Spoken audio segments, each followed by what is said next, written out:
It has been now 6 days, I believe about 6 days, since I was on a podcast with Joe Rogan, Jack Dorsey, and Vijaya Gad. I think I'm pronouncing your name right. Sorry if I got it wrong. And we had a conversation in which I mentioned Learn to Code was getting people banned. Now, Vijaya insisted it was part of a harassment campaign and people were sending death threats and day of rope. And that to me is a cop-out. Because you can find any phrase and associate it with anyone else saying something stupid. Learn to Code is a meme. It was a joke.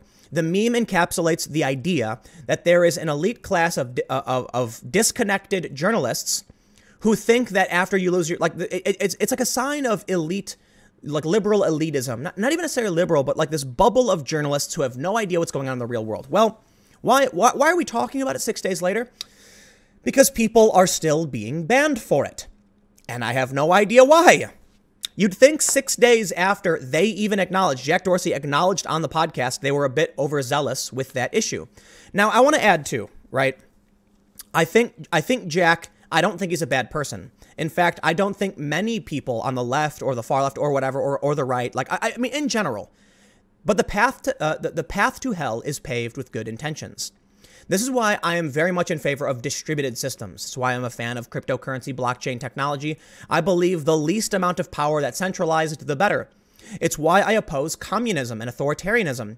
It's why I believe in a mixed economy, because laissez-faire capitalism can lead over time to an oppressive oligarchy and corporate system. However, if you choose communism, you're snapping your fingers and centralizing power.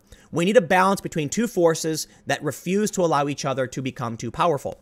In the case of Twitter, they're too powerful. But now let's take a look. So Twitter, this is from Mediaites, from Pardes Saleh, who I know, full disclosure. Twitter reacts to Jack Dorsey's 2013 Learn to Code tweet after users get banned for saying the same thing. They're getting suspensions. Okay, I don't think people are being banned.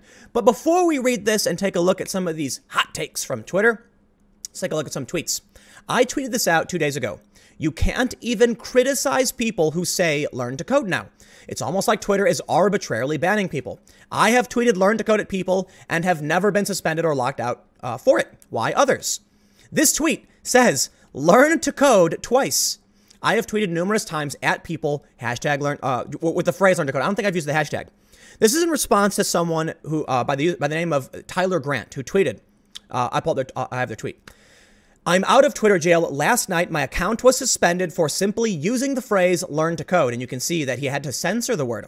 I wasn't even using it in a hostile context. In fact, I was hoping to stir a conversation about universal basic income. Here are the screenshots. You be the judge. Here's the first one. We've temporarily limited some of your account features. As a result, it says, we've determined that this account has violated the rules. Heavens, how did Mr. Tyler Grant violate Twitter's rules? Lots of the, quote, Learn to Code folks are going to look really, really stupid. Yes, this is where we've come with the Learn to Code fiasco. Twitter, I understand you have a problem with trying to enforce rules on so many tweets, but lumping a phrase Learn to Code into an algorithm to get people suspended is insane. It is insane and irresponsible. You can't, oh my God, this is really, look at this. Tyler Grant was criticizing people who are saying Learn to Code at other people. Isn't that crazy? Someone says Learn to Code as a way to insult journalists or present this idea, maybe just to reference a joke, and they get banned for it. Fine, you partake in the meme. Tyler was criticizing those who would actually use the phrase in that context. And he was saying this. I believe it was in response to this. Sort of related, I've been dreading what's going to happen when low to mid-level code IT jobs get automated. My sense is that there's currently hundreds of thousands of these guys making like 90K, but about to go the way of the travel agent, and they're already reactionary gamers. The point being brought up was that coding can be automated at some point too. In fact, coding languages are built upon other languages to streamline the process. This was a critical take on those who would use the phrase, because eventually even coding will be, won't be a job anymore. And Twitter suspended this user. Twitter is having a hard time with the social media platform's new algorithm arbitrarily banning users for tweeting the phrase Learn to Code. After learning, Twitter CEO Jack Dorsey himself tweeted that phrase years ago. And this is where it gets good. Apparently, there is a Jack Dorsey tweeted years ago something about people needing to learn to code. People also highlighted this old post from Jack himself, where it's like his buddy with what looks like some kind of blackface. I don't know what it is, but he's got a do-rag on. On the famous Joe Rogan podcast recently, Dorsey and his attorney, Vijaya Gad, said they created the automatic suspension of people who tweet Learn to Code because people were using it to mock journalists who lost their jobs at BuzzFeed a couple months ago.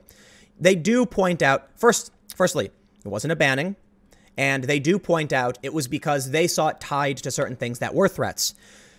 Being fair, there was some death threats, but it's silly to link a phrase such as learn to code in with, death threats and assume that anyone ever sang the phrase. It's ridiculous. Ironically, the phrase first originated in 2014 after a BuzzFeed journalist suggested coal miners in Middle America who were losing their jobs due to industrial advancement should learn to code. It eventually became a phrase adopted by members on the right. That's not necessarily true, but is predominantly true. When we talk about the culture war, it is not necessarily left versus right. As we've seen from the Hidden Tribes report put out by its YouGov data, the liberals in this country are called the exhausted majority. And what most people are referring to when they talk about the left is progressives. Yes, progressives do dominate the left, but my politics and culturally are squarely center left. That is not in dispute. I did a goddamn thread about student loan forgiveness recently. So I think that's important to point out. I'm also pro-regulation. I believe that we can have government regulation. I believe in a progressive tax and a minimum wage. Heavens, how is any of that conservative? What I don't like are authoritarians using the left for their own whims, like banning conservatives and people who are critical of the progressive, regressive, whatever you want to call it. These people are being banned. It's not just on the right. Meme culture isn't only on the right, but the right has certainly wielded it more effectively. And I think you can see something shifting in what we would consider the left and the right. When I was growing up, the left was fun. Everything was a joke and it was, less serious. And the right was religious and stern. And it's flipped. Now it's the left that's overly dogmatic and the right is posting memes and making jokes and having a good time. Having a good time attracts people. Learn to Code was a meme meant to be funny and fun. The learn to code is coming from inside the house, tweeted Mediaites Julio Rosas. Others complained about the platform's arbitrary suspension of numerous users who have tweeted the phrase while allowing others to keep their accounts. For one, I've tweeted it numerous times, no problem. I says this. Here's what I think this might be. I think Twitter, conspiracy theory time, may be assigning a troll value to accounts. Why is it that Tyler Grant was suspended and I wasn't? Maybe it's because my account is in really good standing. I don't frequently tweet at people, and maybe there are certain things you can do to get on Twitter's radar as a potential troll account. Then when you tweet Learn to Code, they come for you. Just a conspiracy theory. So they're responding to this tweet from Jack Dorsey himself. He said, every student in every school should have the opportunity to learn to code. It's actually from a long time ago. People are saying, what does he mean by this? We then get a reference from Dave Rubin, and boy, the regressive left types don't seem to understand the point Dave is making. He said, so if you tell a journalist to hashtag Learn to Code, you get suspended. But if you call someone a Nazi, you're good to go. One of the many issues I'll discuss with Timcast tomorrow. A bunch of people then got mad and they said, Dave Rubin is advocating for censorship. It's like, I don't think you realize the point he's trying to make. What is wrong with you people? Dave Rubin is clearly trying to illustrate that there is an imbalance in enforcement on the platform, and he has repeatedly posted tweets talking about how there's a bias in enforcement. He went on to say, I don't really care about this other than the ridiculous double standard. But tons of people start tweeting at Dave like, oh. How is Learn to Code more offensive than this? It's a guy calling, Dave Rubin, who's Jewish, a Nazi propagandist or something like that. It's absolutely insane. He says, because their progressive political stance gives them all the cover they need. We have this from Esoteric Jeff. The whole trend of banning people for merely typing Learn to Code on Twitter is getting out of hand. For one thing, it was clearly a joke in this context. For another, most people probably should learn to code. Chuck Ross said, my Twitter account was suspended for 12 hours for sending this tweet, which was clearly a joke about the popular meme and John Hickenlooper's comment. He responded to BuzzFeed, to Benjamin Freed of I don't know who Benjamin Freed is, but Benjamin Freed was tweeting at BuzzFeed Ben. And his response, Chuck Ross's response was, quote, Learn to Code. And for that, a 12-hour suspension. I have to wonder how Twitter differentiates between like my account, Dave Rubin's account, and these other people. Is it verification maybe? If you're verified, you're okay. The main point is a lot of people are dragging, Jack Dorsey and highlighting this offensive tweet Jack himself posted. Something happened to Twitter and the rules, and I don't know if it's necessarily from Jack because Jack did leave as CEO for a while. They brought in Dick Costolo. Something happened, and all of a sudden they started enforcing rules, and it is biased, plain and simple. So I guess the main point is, I'm going to wrap up here. How is it that 6 days after the CEO of the company and their head of trust and safety flat out are like, yeah, maybe it was heavy-handed, it's still happening? It's almost like Twitter didn't do anything to fix it. I can't imagine it would take longer than a day to say stop, to remove learn to code from the algorithm. How difficult is that? Maybe it's difficult and I'm wrong. I don't know. I'd assume it was easy, but I'll leave it there.